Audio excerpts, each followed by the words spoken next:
Hey everybody, I am going to quickly go over our assignment for next week. It is completely optional. This is just a fun way for you guys to get outside, be active, be creative, and do something you enjoy outside. When you guys are home, it's really easy to stay inside. The weather is not as good, but my goal is for you guys to be outside and enjoy the weather and do something you love, whether you're running or walking or biking or playing basketball. But my goal is for you guys to be active, do something, and get outside. With that, this is a virtual 10K race. We are going to have a race for each student in school and at every grade level. And so, what this activity form is, this is a way for you to track your activity.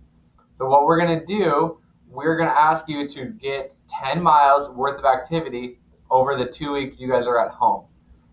For every mile, okay, or I'm sorry, every 30 minutes of activity equals 1 mile. So, for example, if you run for 30 minutes right here, that equals 1 mile worth of activity. If you walk for 60 minutes, that would equal 2 miles of activity.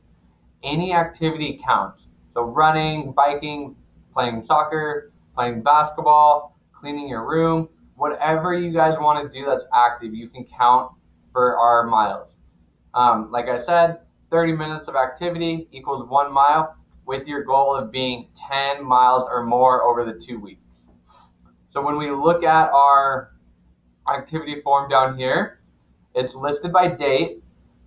So every day of the break, starting on Monday actually, so we're starting a couple days early, every day of the break is listed. So when you do an activity for that day, you're going to write it down under activity.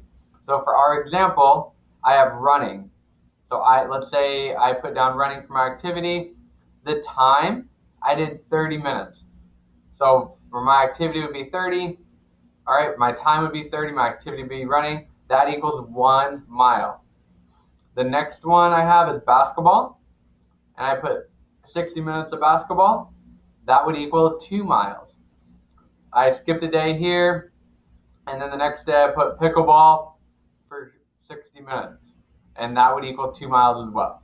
So again, any activity counts. We want you to be active. We want you to get outside. We want you to be doing things during the break. We don't want you to be sitting around.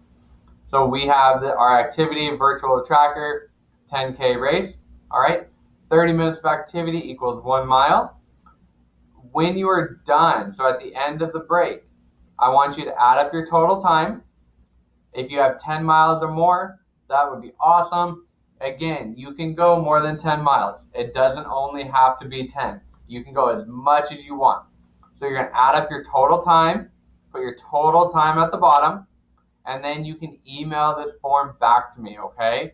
So when you guys get this form, you might have to print it out, or you can just email me your time, whatever is easiest for you. So if you want to just email me a picture of this, if you would like to email me your total amount of time you did, that would be great. I also want you guys to include a picture, okay? You can use your computer, you can use a phone, however you guys want to do a picture. Email me a picture, and we are going to create a fitness wall in the gym. So we're going to create a wall with everyone that has completed this. So if you do 10 miles or more, we're going to put your picture up on the wall with every other student in the school that has done the same thing. So my goal is to have a huge wall with all of your guys' pictures on it, okay? So again, we have to get 10 miles worth. All right, every 30 minutes equals 1 mile. When you're done, take a picture of this form, whether you print this or you can make your own, whatever you guys want to do. All right, this is just an example, but this will be on your classroom. You guys are going to be able to use this. I'm hoping you can download this or you can print it, and then you can send it back to me when you're all done. Again, if you want to make your own, you can. If you want to email me the total amount of time you have along with your picture, that would be great too. Whatever is easiest for you guys, okay? I don't want to make it complicated. I want to make it as easy as I can for everybody. So if you have questions, email me, call me. I hope you guys have a great break. Okay, hopefully you can find some snow, do something fun, be with your family. And if you have questions, let me know, and I will see you guys after we get back. Have a good break.